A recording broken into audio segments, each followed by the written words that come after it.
And welcome back, everyone, to Cyrus Webb Presents here on Amazon Live. I'm your host, Cyrus Webb. Glad you all could join us once again. Also want to welcome those tuning in on Facebook and YouTube today. Glad you all can be with us. If you guys are new to us here on the Amazon platform, we welcome you. Maybe you guys were looking for some great books or maybe even a great laptop. I'm going to tell you about the one I'm using a little bit later. But we're going to kick things off because it is National Book Month with our special guest for today. We're excited to welcome Toni Ann Johnson to our program today. Toni's celebrating a great new book I had a chance to read. You guys seen there. It's called Light Skin Gone to Waste. We're going to talk to Toni not only about her writing journey, but what it's been like for her to share that with the world. If you guys are joining us on the Amazon platform, you guys can literally buy the book in paperback or Kindle as we're having our conversation today. It won't take you away from us. It'll open up into a new window, but you'll see the book either in this corner or down below. Also, you will see that follow button on the Amazon Live side. Feel free to be able to click that to stay connected with our programming here 7 days a week on Amazon. But Toni Ann, hello to you and welcome to the program. Hello, thank you. Thanks for having me. Well, when you and I were first connected through a mutual friend of ours, when I first saw the title of the book, I wasn't really sure what to expect. So we're going to get into Light Skin Going to Waste a little bit later. But I want to talk about this experience for you as we're celebrating National Book Month. What has it been like for you, Toni Ann, to be able to share your own love of writing with the world? Oh, it's been great. This book took a long time, and there were a lot of hurdles to overcome. So it's a relief and a pleasure to have it out in the world finally. I'm grateful and happy that it's out there. Yeah. One of the things I love about fiction, Toni Ann, is that a lot of times, and I've said it on this program a lot over the years, is that it allows us some time to discuss the truth of the world we live in a safer way.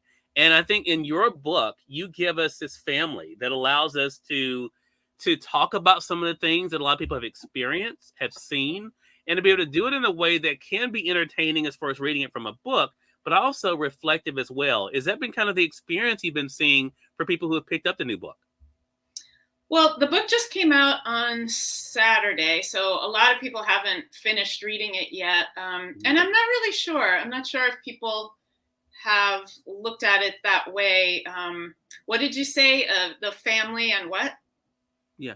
Yeah, no, I was just saying being able to look at the family and the different things that they go through and being able to discuss Oh, it in a way, yeah, yeah. among themselves. Yeah. I haven't really had any conversations with people about that they've been viewing it in that way, but I have gotten a good response from the book. And yeah, I mean, in some of the reviews, people do talk about the family and the complexity of the relationships in the family. And I hope that people can relate to it.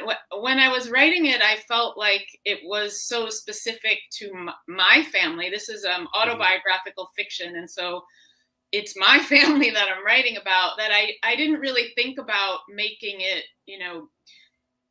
creating it in such a way that everybody could relate to it, because I felt like the characters were so specific. I just wanted to tell these stories, and I wanted to focus on these characters that I thought were odd and interesting and complicated, and had a lot of colors.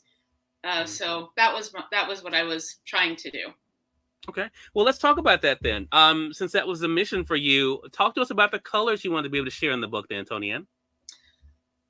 Well, in terms of when I say colors, I'm talking about the colors in the characters, not literal colors. So I'm not talking about skin color. I'm talking about the colors of the complexity of the moods. Like Phil starts out being kind of a likable, kind, ambitious person who's really concerned about his family and trying to help his family. And as the stories continue, Phil becomes more selfish and self-centered and focuses more on his own needs and being happy in his life on his terms, without really taking into consideration how that's affecting his wife and his child. Mm-hmm. And in terms of Velma, Velma starts out, I think, somewhat likable too. She's tough, and she's funny, and she's fearless, and I think she's fun. She's fun to be with, like in the beginning.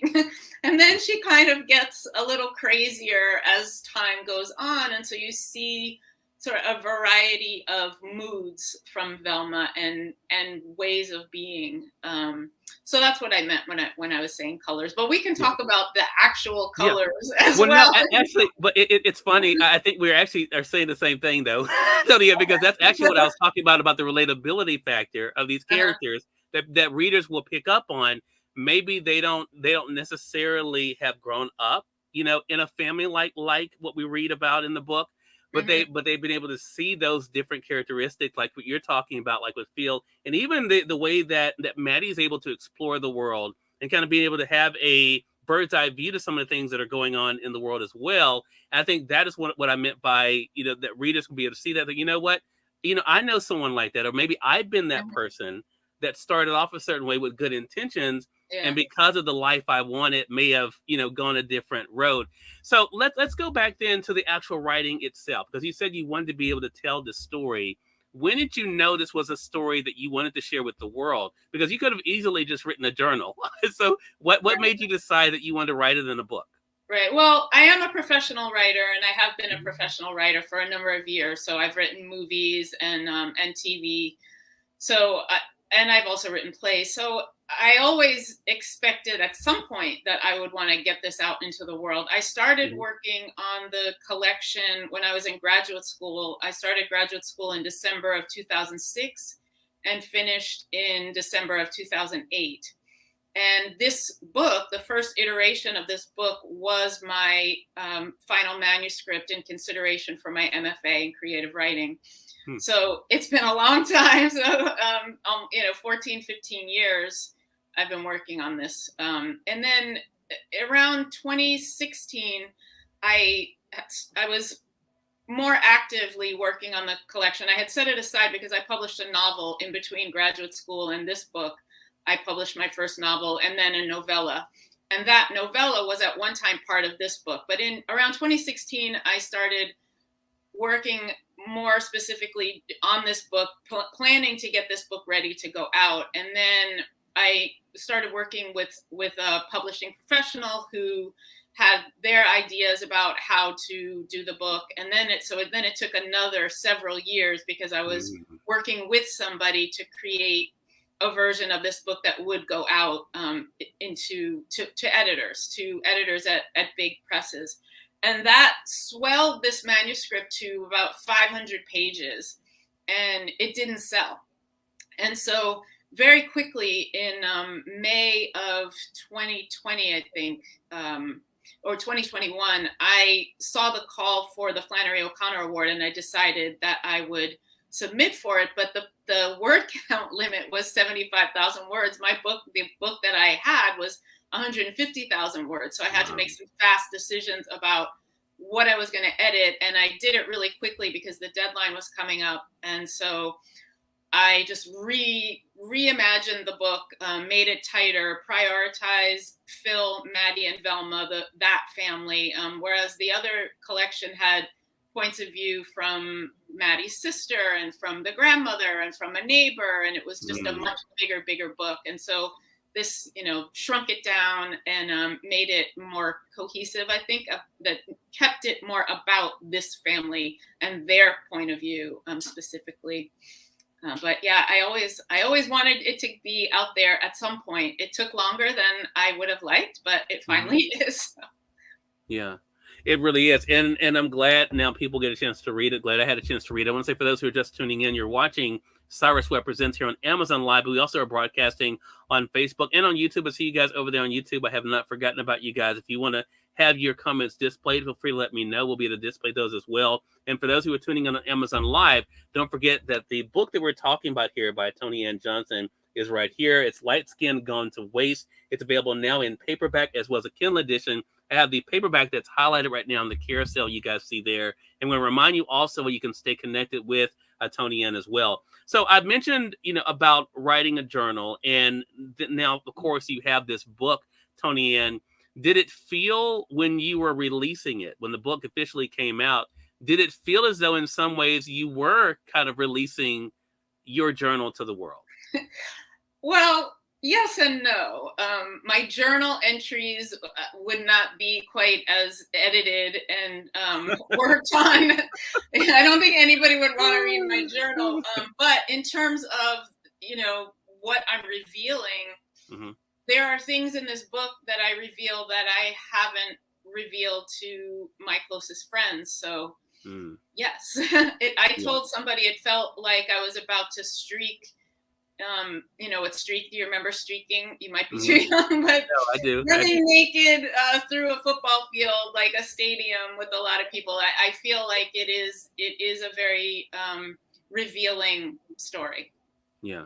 So let's talk about Maddie then. I wanted to save Maddie for the latter part of the conversation because I think what is so interesting is that we're able to see some of Maddie's experiences, Toni Ann, but also how Maddie is seeing the world around her, including her father, seeing, of course, the way other people are interacting with each other and trying to find her own place. There's a sense of for one thing, wanting to belong, but also wanting to find oneself. What was that like for you to kind of share in Maddie's journey in the book?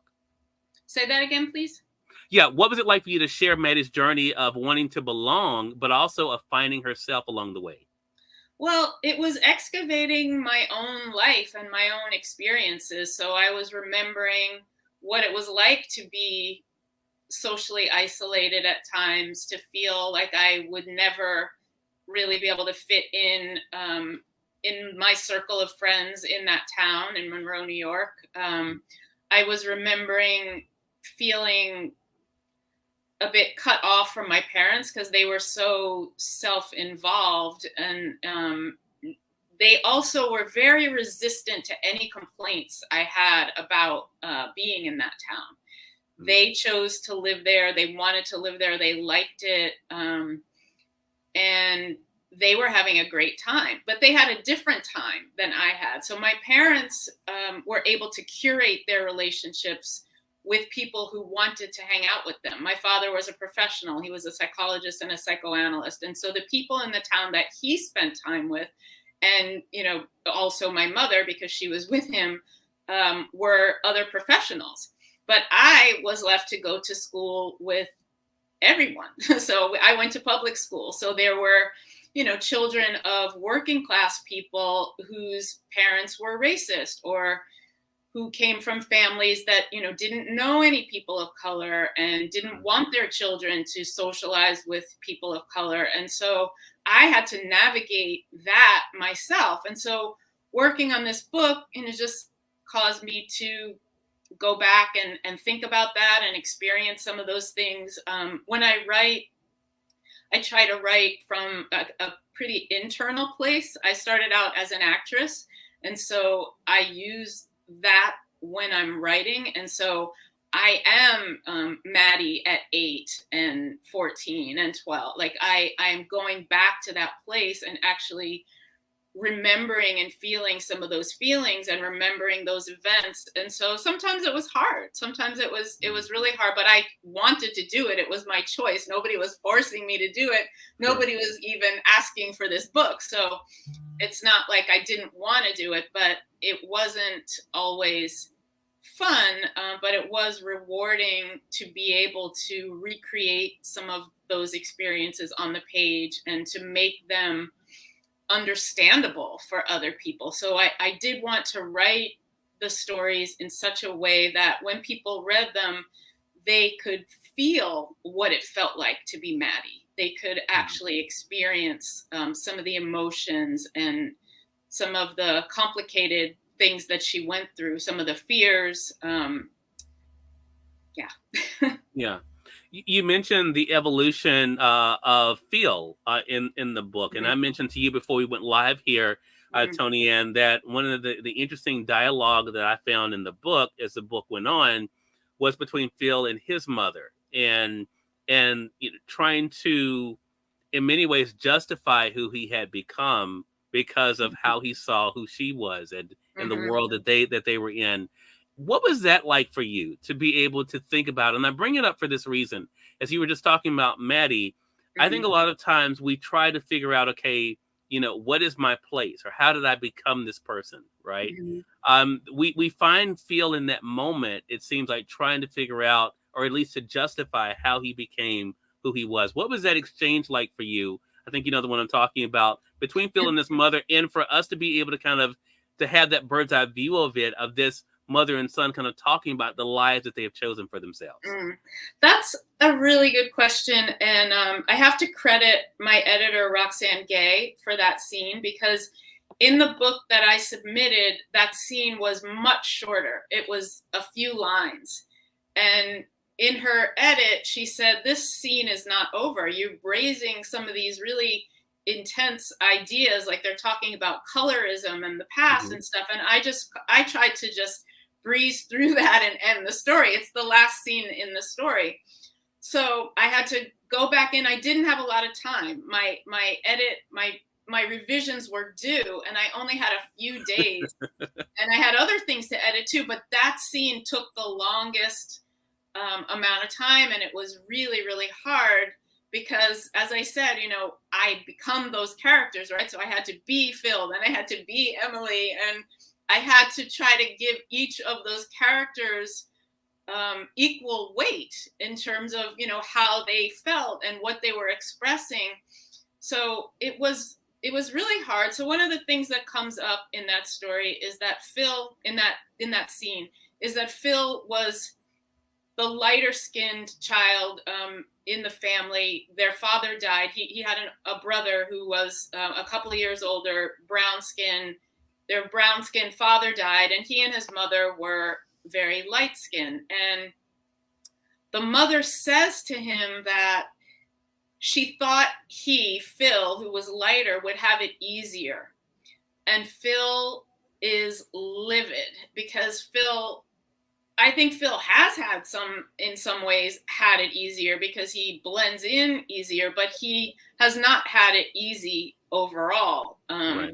Even being as light-skinned as he was, moving to that town, he still experienced virulent racism when he first got there. So he didn't have it easy, and he also felt that his mother never loved him, and that was another issue. He was a difficult birth. He was a breech baby, and he heard her tell his cousin that that she thought the baby, as she was trying to give birth, that the baby was trying to kill her. And Phil overhears that and grows up with that and believed that his mother was never able to love him because she was fighting him when he was in utero. She was fighting for her own survival. And so there's a lot of different things going on in that relationship. And he doesn't buy the color thing. He feels like he's resentful that he never felt like he got the love that he would have liked as her child. So all of that, you know, was really challenging to include and to try to find some way to resolve that scene, because there isn't really a good resolution. You know, it is what it is. Like at the point in that story, he's like 40 years old. Their relationship is not ever going to be a great one. It just, you know, so for him, it's like, whatever, you know, it's kind of late for you to express your love for me now. I'm a full grown adult, and the damage has been done. You know, I think also one of the things that I'm looking at in all of my writing is that we become who we are as a result of things that happen to us, and we blend with those things. Like they become, if we have a wound, we kind of grow around that wound, and that becomes who we are. And I think that's something that Phil feels like he experienced, that comes out in that scene. It's like, I am who I am, like, whatever, lady. Like, thank you, but it's a bit late now for that. Yeah. I think, and that's what, from me as a reader then, Toni Ann, when I was reading the book, especially after I finished it, because again, to go back how we started this conversation, when I first saw the title, I didn't know what to expect. I hadn't read the book. I was introduced to you. I was excited about having a chat with you because I like reading the books, but by the time I finished it, and that again is why I made the comment I made earlier about people, maybe they, their experiences have been different than the characters we meet in the book. But I think people will read this book and think, you know what? I used to look at people who were lighter skinned or who had this or who had money and think they had it so much easier. And yet I read a book like this and I realize, you know what? The grass isn't always greener on the other side. And that's why I made the comment earlier about people having those kind of conversations, because even though you're reading this book and you're seeing this family, you think, okay, well, they have everything. They have, the great professions, they have money, they have all of these things. And yet there is the lack that stands out. There's Maddie's lack of feeling complete, being able to find her place. There is, we were just talking about the lack that's there. And then how it can spill over as Phil experienced from his mother as well. So I bring that up to say this. That's one of the things that came up for me as I was reading the book. When you finished writing the book, Toni Ann, what was one of the things that stood out to you about the characters we meet in Light Skin Going to Waste? Narcissism. So when I first started writing fiction, I actually didn't know what a narcissist was. I didn't know the hallmarks of narcissism. So in my first book, I was writing about a mother-daughter relationship, and I gave it to somebody to read, and they said, "Oh, she's a narcissist." And I said, "She is?" Because I just saw her as somebody who exhibited the characteristics that I was familiar with when I was parented. And so I think both Phil and Velma have some degree of narcissism, and that's coming out in the way they parent and in the way they justify how they parent and how they behave with each other. So that was one of the things that really stood out. And then later I realized, I think I seem to have made all the mothers narcissists, which I don't believe it is true. I don't think all mothers are narcissists, but most of the mothers in this collection are on that spectrum. So that was maybe unconscious, but it was true to what I experienced and what I heard from other people. So, for example, Gertie's mother, Gertie is the white housekeeper that the Arringtons employ. Gertie's mother has a lot of similarities to Velma, but Velma, being a narcissist herself, doesn't really see that. So she looks at Gertie's mother's behavior and she has all this judgment about it, but then she doesn't really recognize that she's not so kind to her own child either. So she's not really in a position to judge, but I was writing from experience. So right. I get it. Well, I say, but I think that's the great thing about being able, again, like I said, that fiction has a way of helping us to see the truth sometimes. And I think people who read this book, depending on where they are, Toni Ann, I think they will all probably pick up something differently. I'm a person who always am curious about the dynamics between, a mother and son. I was raised by my mother primarily, so those relationships always stick out to me in books. So I was actually excited about being able to see that unfold the way it did. But I think also I keep bringing up belonging, because I think even with Phil, and it was interesting hearing you as the creator of the story, hear you talk about his transformation. I found myself at times wondering if he even realized it, if he even realized what he was becoming and why. So by the time we got to the scene that we were talking about, sometimes I think that, there are people who have those epiphanies that they see what their actions are, but not necessarily the motive behind it. And I think trying to find the reason for the motive, I think sometimes leads people to, as we were talking about, to want to put that off on someone else and to say that that's the thing for them as well. Yeah. I did want to ask you this, Toni Ann, as we wrap up here. And again, I appreciate you spending some time with us during National Book Month. I love the fact that you shared your journey of how this book became this book. What advice then, based on your experience, have you been able to share with other aspiring authors? I'm sure they've come to you and said, hey, what advice do you have for me? Or I have this story I want to tell. What do you normally tell them about the process based on your experience?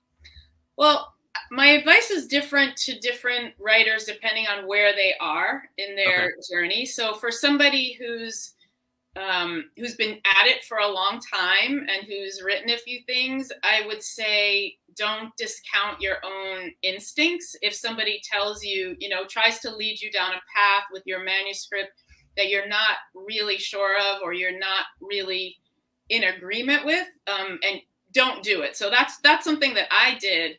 I wasn't really in agreement with the direction that my book was going when I was working with somebody on it.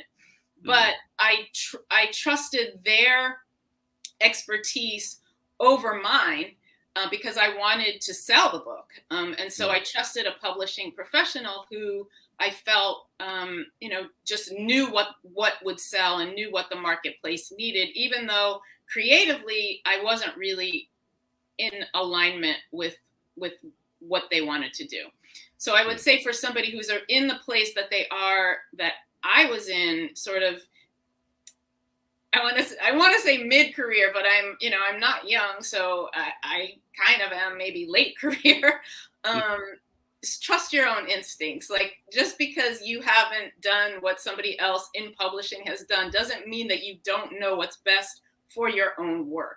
So that's the advice I would give that person. For somebody starting out who has a story who isn't that experienced, I would say take classes, get feedback from really good writers, but at the same time, try to understand your own voice and what you write, and don't change your work just to please. Just take the notes that you agree with and then try to make your work better. But it should seem better to you. So don't just take the notes because somebody said this doesn't work and you need to do that. Take the notes that resonate with you and do those, and keep doing those. Keep sharing your work and getting feedback until you have a draft that you really feel strongly about and that gets pretty unanimous good feedback from. Then it's ready to go out. Love that. Have a question from Red Snowstone on Facebook. Appreciate you being with us. Pierre Robinson on Amazon Live says, awesome. And it is a question I didn't directly ask you, Toni Ann, and that is, I'd like to know about the title. Talk to them about the title. Okay. So Light Skin Gone to Waste is almost verbatim said in the book. There's a story where Maddie has cut all her hair off and a relative tells her that, she's still just the tip of the tar brush, which is a Jamaican phrase for you're still, hard, almost not black. You're just a little bit black, but now your light skin's gone to waste. So that's where the line comes in the book, but I'm using it thematically. So you can look at all of the characters and see ways in which being light-skinned was not an advantage. It is an obvious advantage in some situations. There is something called light skin privilege, and that can be real. White people are less threatened by people who look more like them. So there is that advantage. However, there are a number of scenarios in this story where for the characters, being light skinned doesn't actually help them that much. So for example, Velma's character is biracial, but she's ashamed of that. She's ashamed that she was adopted. Her biological parents gave her up. Her biological father, who was white, rejected her. So her light skin in that situation was not an advantage for her. And we already talked about Phil, and he was the lighter of the siblings, but he was, from what we can understand in the stories, treated as less desired, less valuable, less loved in the household. And so in that instance, his light skin was not an advantage for him. So, and there, and of course, Maddie there's lots of things that happen to Maddie that her light skin doesn't protect her from. She still gets called the N-word. Her best friend, when she's a little girl, is a white boy who doesn't understand that she's black. She can be colored with a tan crayon, but he doesn't get that she is black. And once he does, that's the end of their friendship. So there's these repeated scenarios where light skin, you could say the light skin is a waste. It's gone to waste. Gotcha. Again, everyone, Toni Ann Johnson has been our guest. Light Skin Gone to Waste is the book. You all can get it in paperback or the Kindle edition on Amazon. Definitely take advantage of that. It's a great read to add to your reading list for National Book Month. And Toni Ann, how can our audience stay connected with you? I have a website, www.toniannjohnson.com, and I'm on Twitter at Toni Ann Johnson, and I have a Facebook author page, Toni Ann Johnson author, and on Instagram, I am at Tree Lady Toni Ann. All right. Well, again, Toni Ann, congratulations to you. Great to speak with you, and looking forward to staying connected with you.